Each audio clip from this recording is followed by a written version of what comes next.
the stars had always been silent. For thousands of years, humanity looked up at the night sky and wondered if they were alone. They sent signals into the void. They built telescopes and satellites. They dreamed of meeting other life forms among the distant. Lights on the morning of September 14th, 2847. They got their answer. Admiral Park Tae-ho stood on the bridge of the carrier Indomitable, the flagship of Earth's United Fleet. He was a tall man, with gray hair and calm eyes that had seen too many battles. The ship floated near Neptune, running standard patrol duties. The sensors detected something impossible. 300 ships appeared at the edge of the solar system. They came out of nowhere, bending space itself to arrive. Each ship was massive, covered in dark metal and strange lights. They moved in perfect formation, like a flock of predators circling their prey. Lieutenant Kim Sora, the communications officer, turned pale as data flooded her screen. She was young, barely 30, but she had trained her whole life for moments like this. Her hands shook slightly as she processed the incoming signal. "Admiral," she said, her voice tight, "we are receiving a transmission. What is—" "It is a message for Earth." Tae-ho walked to her station. His boots made no sound on the metal floor. "Play it." The bridge fell silent as the message filled the room. The voice was cold and mechanical, translated into human language by unknown technology, species of the third planet. "You are now subjects of the Veltari Empire. We have conquered 42 species across 17 star systems. Resistance is illogical. You will surrender your world, your resources, and your population for integration into our empire. You have one planetary rotation to comply. Failure to surrender will result in systematic elimination. This is not a negotiation. This is your only warning." The message ended. Nobody spoke. The weight of those words pressed down on everyone like a physical force. 42 species. 17 star systems. Systematic elimination. Sora looked at the Admiral. She expected fear in his eyes. She expected panic or despair. Instead, she saw something that confused her. She saw amusement. Tae-ho leaned back against the console and crossed his arms. A small smile appeared on his weathered face. "Play it again," he said. Sora played the message a second time. Tae-ho listened carefully, nodding slowly, as if he was hearing a child make demands. When it finished, he chuckled softly. "Lieutenant," he said, "send them our reply. Tell them this. Come and take it." The bridge crew stared at him. Some thought he had lost his mind. Some thought he was joking. But when they saw the steel in his eyes, they understood. This was not madness. This was humanity. The message was sent. On Earth, the news spread like wildfire. Every screen, every device, every communication channel carried the same information. Aliens existed. They were here. And they wanted humanity to kneel. President Yoon-hana addressed the United Nations within hours. She was a small woman with sharp features and a voice that could silence a room. She had been a soldier before she was a politician, and she still carried herself like one. The assembly hall was packed. World leaders sat in stunned silence. Generals and scientists crowded the balconies. Billions watched through their screens at home. Hannah stepped up to the podium. She did not look afraid. She looked angry. "They call themselves the Veltar Empire," she began. "They have conquered 42 species. They believe this makes them powerful. They believe this makes them unstoppable. They believe we will see their numbers and fall to our knees in terror." She paused and looked directly into the cameras. "They are wrong." Her voice grew stronger. "Let me tell you about humanity. We crawled out of caves with nothing but stones and sticks. We faced predators with teeth and claws that should have killed us. We survived ice ages that froze the world. We survived plagues that killed millions. We survived wars that burned entire continents." She slammed her fist on the podium. "We did not survive all of that to bow to strangers from the stars." The hall erupted in applause. Leaders who had been rivals for decades stood together and cheered. The fear that had gripped the world began to transform into something else. "Something dangerous?" Hannah raised her hand for silence. The Veltari expect us to be afraid. They expect us to beg for mercy. But they do not understand what we are. We are the children of a death world. Our planet tried to kill us every single day, and we conquered it. We turned our enemies into legends and our struggles into strength. She stepped back from the podium and stood tall. Send word to every nation, every military base, every factory and laboratory. We are going to war. Not because we want to. Because we refuse to live on our knees. Let the Veltari come. Let them learn what happens when you threaten humanity, the world answered. Within hours, old conflicts were forgotten. Countries that had been enemies for generations joined hands. Factories that made civilian goods switched to weapons and ships. Scientists abandoned their research to work on military technology. Young men and women lined up at recruitment. Centers faster than they could be processed. Admiral Tejo watched the response from his ship. He saw the reports flooding in from every corner of Earth. He saw the anger and determination in his own crew. He felt something he had not felt in years. Pride, sort of, approached him quietly. Admiral, the Veltari have responded to our message. They say they will destroy us without mercy. Tejo nodded slowly. Good. Let them try. He turned to face the viewport, where the distant enemy fleet glittered like cold stars. They think they know war. They think they know fear. But they have never faced anything like us. He placed his hand on the glass, staring at the darkness ahead. They wanted to wake a sleeping giant. Now they will learn why the galaxy should have let us sleep. The first battle was coming. The Veltari did not know it yet. But they had already made the greatest mistake in their empire's history. They had given humanity a reason to fight. The Veltar fleet moved toward Earth like a dark wave. Commander Krell stood on the bridge of his flagship, the Eternal Dominion, watching the human ships gather to meet him. He counted 57 vessels against his 300. The numbers made him almost pity the primitive species.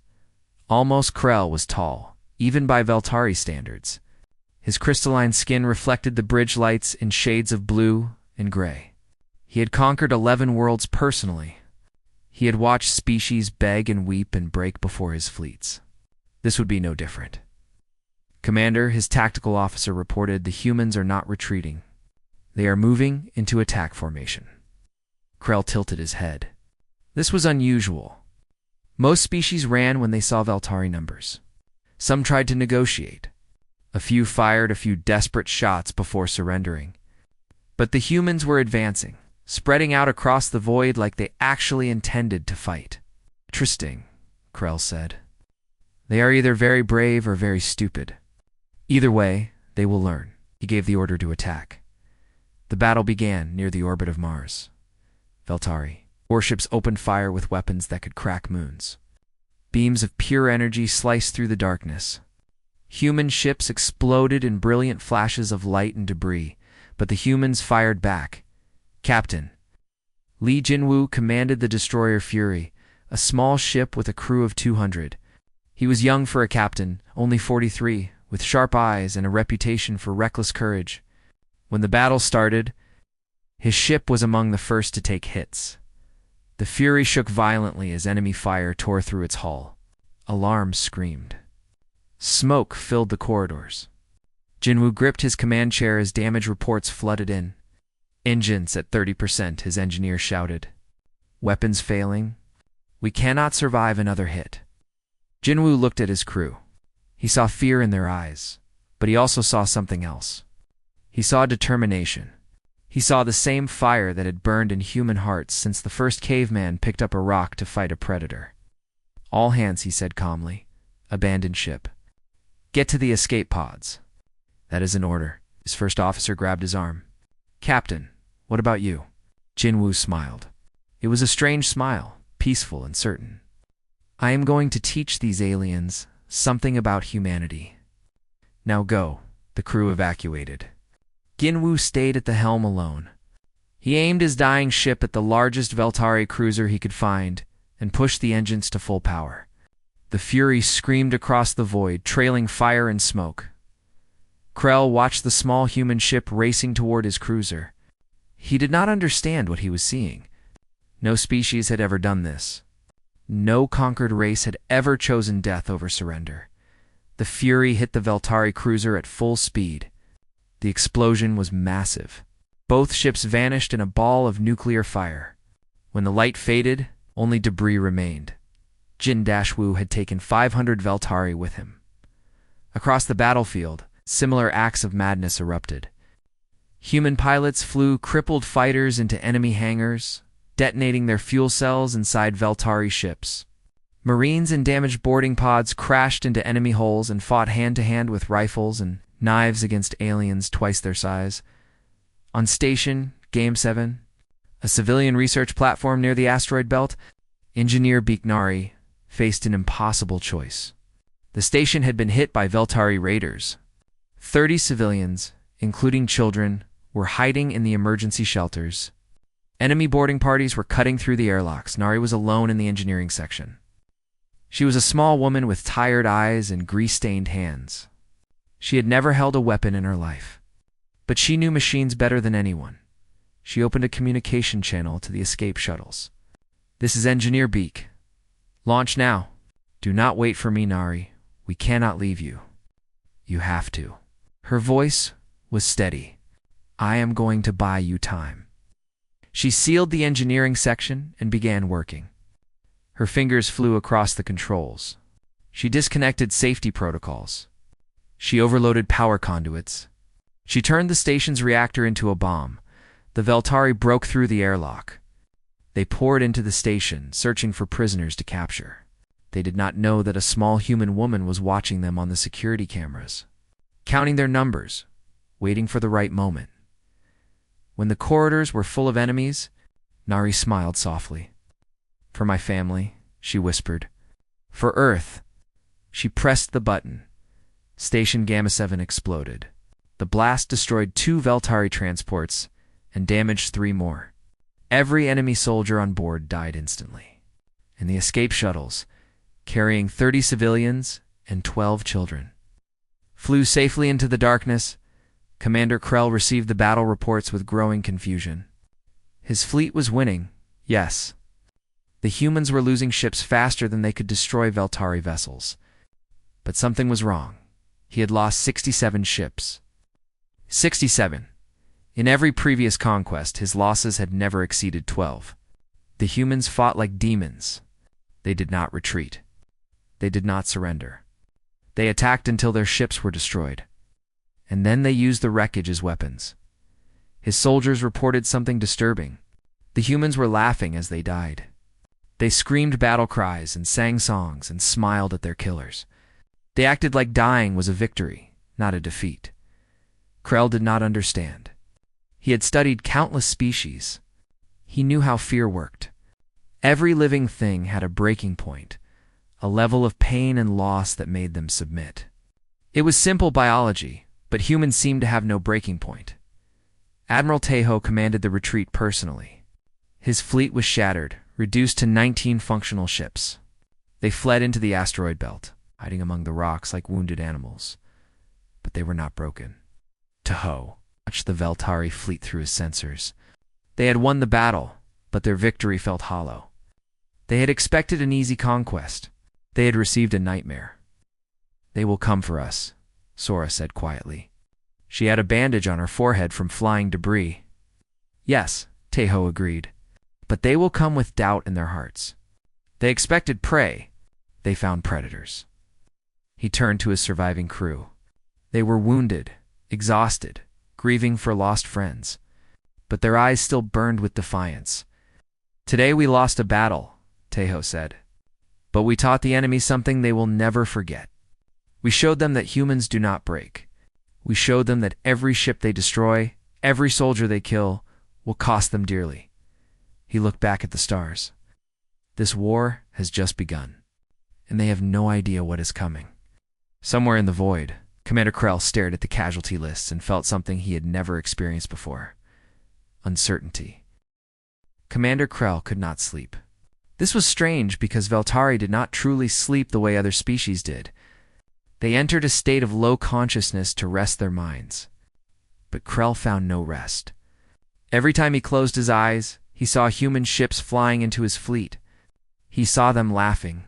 He saw them choosing death over surrender. He needed answers. The Veltari, High Council, had sent him a message after the battle. They were pleased with the victory, but concerned about the losses. 67 ships was unacceptable. The conquest was supposed to be quick and clean. Instead, it was becoming expensive. Krell responded with a request. He needed to understand the humans. He needed a human who could explain their madness. The council agreed and sent him a prisoner captured during the battle. A xenopsychologist named Dr. Choi Eun-Bai. They brought her to his chamber in chains. She was a small woman with short black hair and intelligent eyes. Her clothes were torn and dirty from captivity. A bruise marked her cheek where a guard had struck her, but she walked with her head. "Hi." Krell dismissed his guards and gestured to a chair across from his own. "Sit, Eun-Bai said. She looked around the chamber with open curiosity, studying the alien architecture and technology like a scientist examining specimens. "You are not afraid," Krell observed. "Should I be? I could kill you with a thought. My guards could torture you for information. Your species faces extinction. Fear would be logical." Eun-Bai laughed softly. It was a genuine laugh, not bitter or mocking. "Commander, I have been afraid every day of my life. I was afraid of failing my exams. I was afraid of disappointing my parents. I was afraid of dying alone in space. Fear is not new to me. It is an old friend." Krell leaned forward. This was what he needed to understand. "Your species confuses me. In my experience, fear leads to submission. When a species sees overwhelming force, they calculate their chances of survival and choose surrender. It is simple logic. But your people choose death instead. Why?" Eun-Bai considered the question carefully. "Let me ask you something first. What do you know about Earth?" Krell waved his hand dismissively. "A small planet. Mostly water. Moderate climate. Nothing special. That is where you are wrong." Eun-Bai leaned back in her chair. "Earth is a death world. Everything on our planet has been trying to kill us since the beginning." She held up her hand and counted on her fingers. "We evolved as prey animals. Not predators. Prey. There were creatures with teeth as long as your arm that hunted us. There were snakes with poison that could kill in minutes. There were insects that carried diseases that wiped out millions. The weather itself tried to destroy us. Ice ages froze entire continents. Droughts turned green, lands into deserts. Floods and earthquakes and volcanoes killed our ancestors by the thousands." Krell listened in silence. He had not studied Earth's history in detail. He had assumed the humans were like other conquered species, soft creatures from stable worlds. "Even each other," Eun-Bai continued. "We killed each other constantly. Wars, murders, genocide. Our history is written in blood. We have survived at least 12 extinction-level events. 12 times, our species almost died completely. But we did not die. We adapted, fought. We survived." She looked directly into Krell's eyes. "You evolved as apex predators.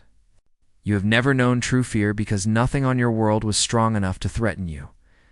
Fear is a weakness in your psychology, a malfunction, a sign of failure. But for us, fear is different. Fear is the fire that kept us alive." Krell was silent for a long moment. "You are saying your species has been hardened by suffering." "More than that." Eun-Bai smiled grimly. "We have mastered fear. We learned to use it.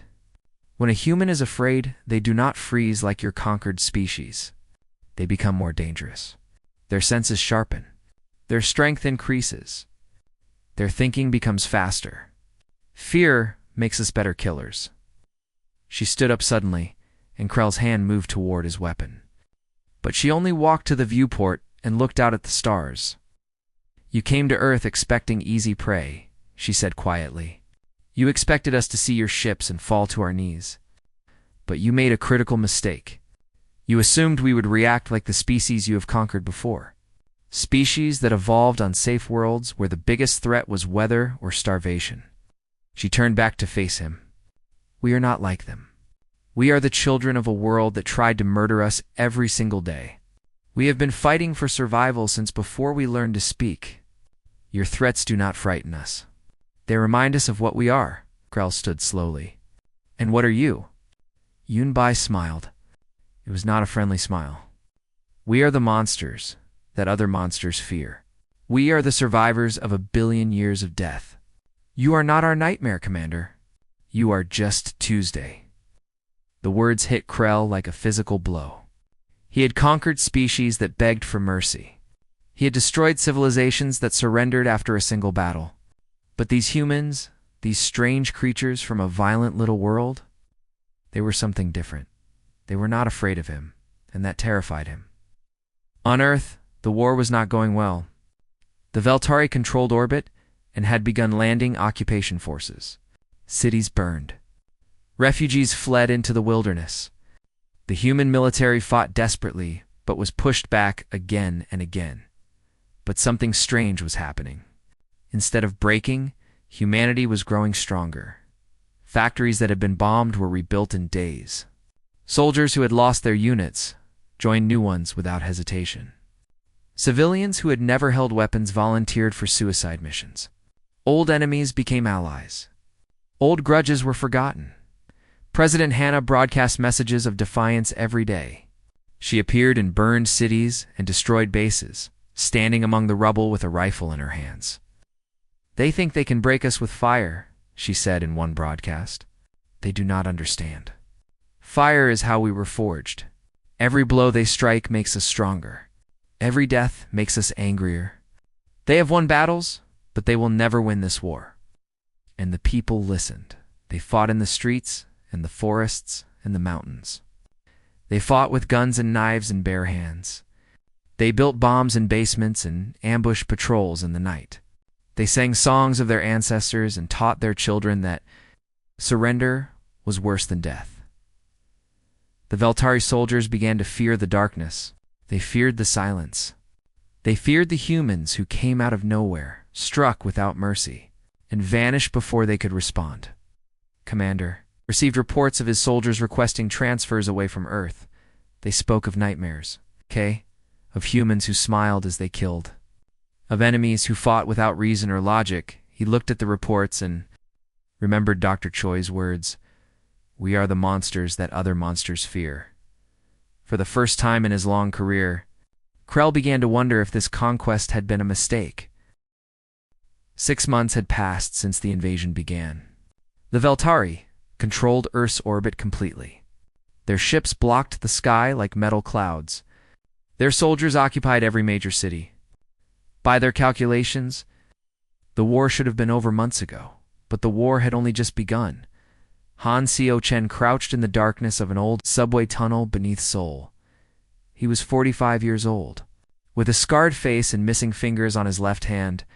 Before the war, he had been a history teacher. Now he was the leader of the largest resistance cell in Korea. Around him, 200 fighters waited in silence. They wore mismatched clothes and carried weapons taken from fallen enemies. Some were soldiers who had survived the initial battles. Some were factory workers. Some were students barely old enough to hold a rifle. Seo Kajin checked his watch. 3 minutes, he whispered above them. A Veltari convoy was approaching. 20 vehicles carrying supplies and soldiers to a forward base. The aliens had learned to fear the roads, but they still needed to move equipment. They traveled in large groups now, with heavy guards. It did not matter. Seo Kajin had studied every war in human history. He knew the tactics of guerrilla fighters from Vietnam to Afghanistan to the ancient forests of Germania. The Veltari had technology in numbers. Humanity had patience and creativity. At exactly midnight, bombs planted along the road exploded. The convoy stopped in chaos, vehicles crashing into each other. Before the Veltari could organize, human fighters poured from buildings and sewers, attacking from every direction. The battle lasted for minutes. When it ended, every alien soldier was dead. Seo Kajun walked among the wreckage, checking for survivors. He found none. His fighters stripped the convoy of weapons, ammunition, and medical supplies. They worked quickly and silently. disappearing into the night before Veltari reinforcements could arrive. This was how the war was fought now. Not in great battles between fleets, but in shadows and ambushes. Every night, somewhere on Earth, humans struck and vanished. The Veltari could not be everywhere at once, and they were learning to fear the places they could not see. In Busan, a teenage girl named Yumina led a different kind of fight. She was 17, small and thin, with clever hands and a brilliant mind. Before the invasion, she had been planning to study engineering. Now she built bombs.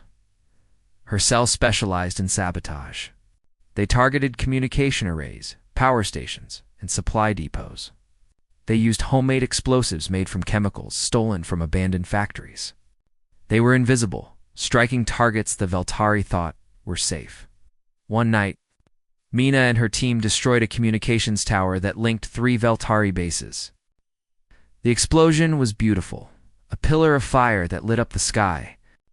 Mina watched from a rooftop a kilometer away, feeling satisfaction warm her chest. But they were betrayed. A frightened neighbor had reported their hideout to the occupiers. Veltari soldiers came for them in the morning. Mina fought, but she was captured alive.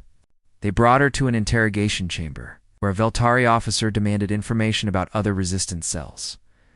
Mina looked at him and smiled. "You think I am dangerous?" she said in broken Veltari, a language she had taught herself. "I am just a child. My grandmother survived 3 wars before this one. She taught me everything I know, and she is still out there." The officer leaned forward. "You will tell us where to find the other terrorists." Mina's smile widened. "I will tell you nothing. And even if you kill me, 10 more will take my place. 100, 1,000? You cannot kill us all. You cannot even count us all." She was right. Across Earth, the resistance grew every day. For every fighter who fell, 3 more appeared. The Veltari could not understand it.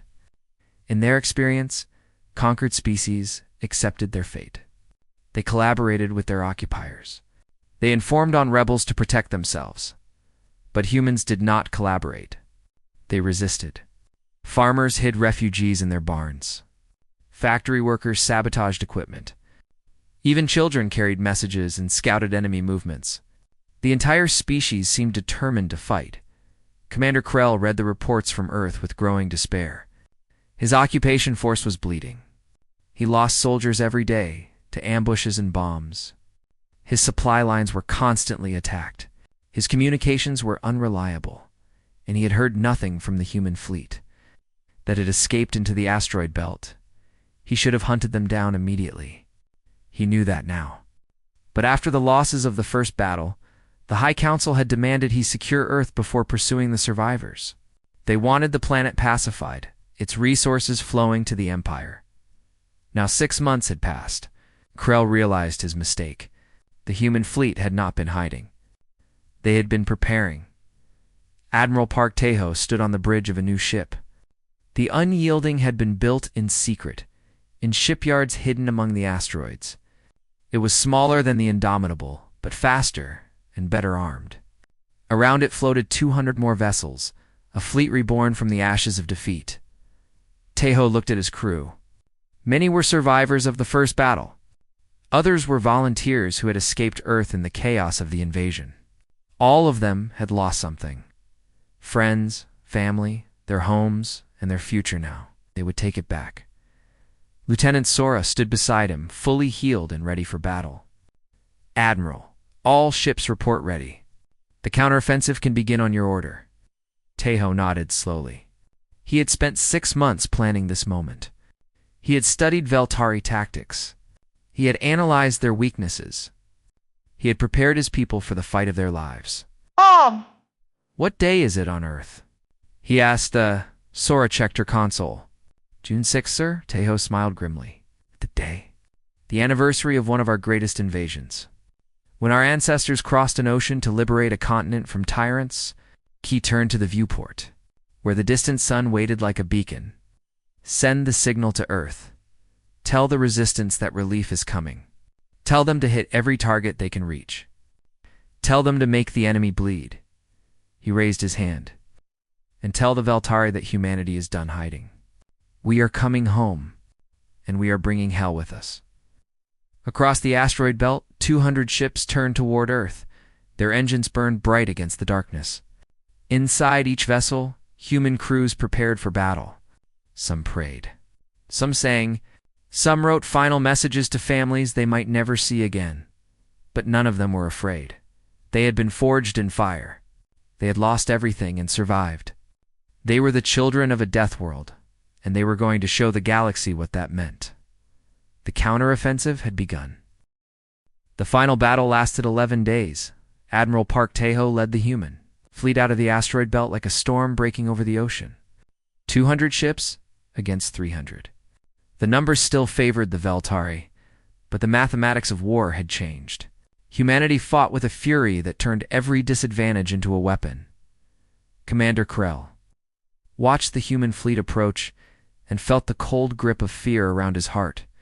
He had studied these creatures for 6 months. He had read reports of their resistance fighters, their suicidal courage, their absolute refusal to break. He knew what was coming. All ships, defensive formation, he ordered. His voice was steady, but his hands trembled slightly. Protect the flagship at all costs. The battle began above Earth's atmosphere.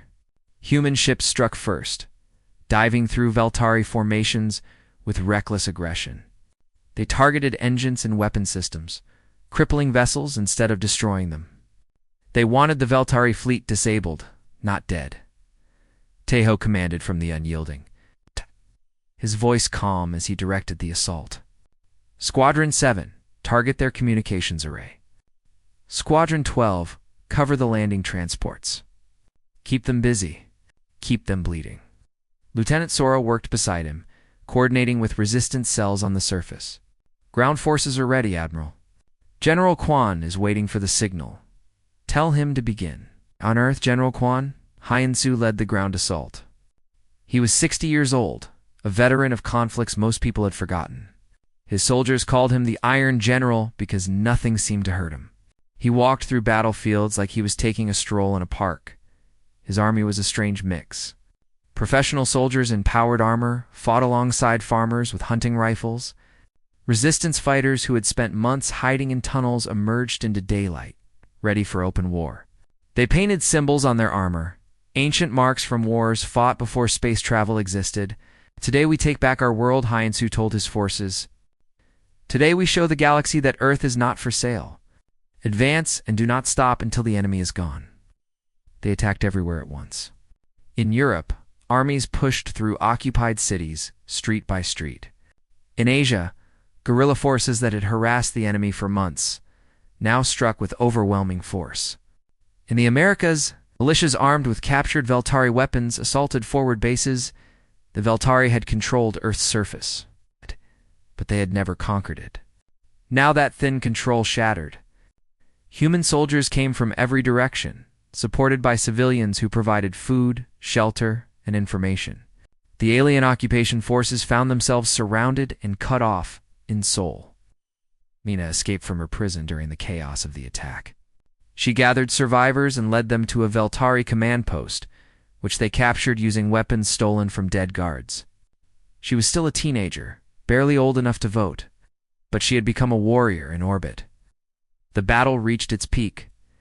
Admiral Tae-ho pushed his fleet forward, closer to the Veltari flagship. His ships took damage. Crews died. But they did not stop. They fought with the same insane courage that had shocked the enemy in the first battle. But now they fought with better ships and better tactics. The unyielding took a direct hit that killed half the bridge crew. Tae-ho was thrown against a console, blood streaming from a cut on his head. Sora was knocked unconscious. The ship's systems flickered and failed, but Tae-ho stood up. Get those engines back online, he ordered calmly. We are not finished. Engineers worked frantically in the burning corridors. Sora woke and dragged herself back to her station. The unyielding shuddered and groaned, but it kept moving, kept fighting.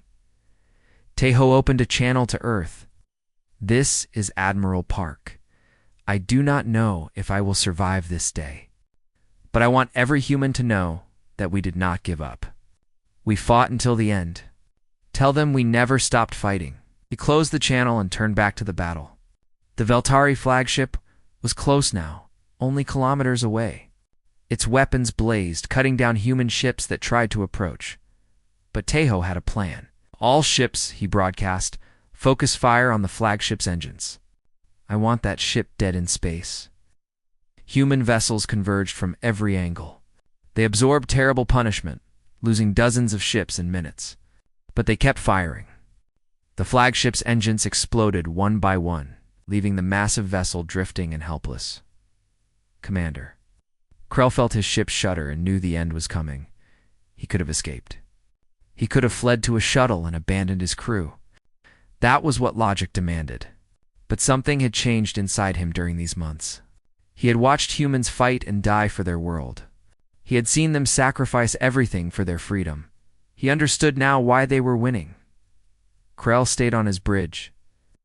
As human marines boarded the flagship, he surrendered personally to Admiral Tejo, who arrived with blood still drying on his uniform. You fought well, Tejo said quietly. Better than any enemy we have faced. Krell looked at the human with something like respect. You fought like nothing we have ever seen. We thought we understood war. We were wrong. The battle ended 2 days later. The Veltari fleet was destroyed or captured. Their ground forces surrendered one by one as they realized no reinforcements were coming. The occupation was over. Earth was free. President Yoon Hannah stood in the ruins of the capital and addressed the world. She was exhausted, thinner than before, with new gray in her hair. But her eyes burned with the same fire they had always held. We have won, she said simply. Not because we were stronger. Not because we had better technology. We won because we refused to accept defeat. We won because every human on this planet chose to fight. She looked toward the sky, where captured Veltari ships floated as trophies. Let this be a message to the galaxy. Humanity does not kneel. Humanity does not surrender. And humanity never forgets. Ambassador Krell was brought before her for the final terms. He expected execution or imprisonment. Instead, Hannah offered him a chair and a cup of tea. You tried to conquer us because you believed fear was weakness, she said quietly. You were wrong. Fear is the fire that forged us. Every monster in our history made us stronger. She leaned forward, and Krell saw in her eyes the same terrible resolve he had seen in every human he had fought. Go back to your empire. Tell them what happened here. Tell them that Earth is not a prize to be claimed. And tell them that we are watching the galaxy now. If we find other species living under tyranny, we will come for them too. Krell nodded slowly. You would make enemies of the entire empire, Hannah smiled. We are not afraid of enemies. We were born from enemies. Now go and tell your masters that humanity has entered the galactic stage. Krell was released. He returned to the Empire with his message. Within a decade, the Veltari government collapsed. Undermined by species who had learned from humanity that tyrants could be resisted, and Earth looked to the stars with new purpose. There were others out there who lived in fear of conquest. Humanity would find them, not as conquerors, as liberators. The galaxy would never be the same, because humanity had arrived and they were not afraid.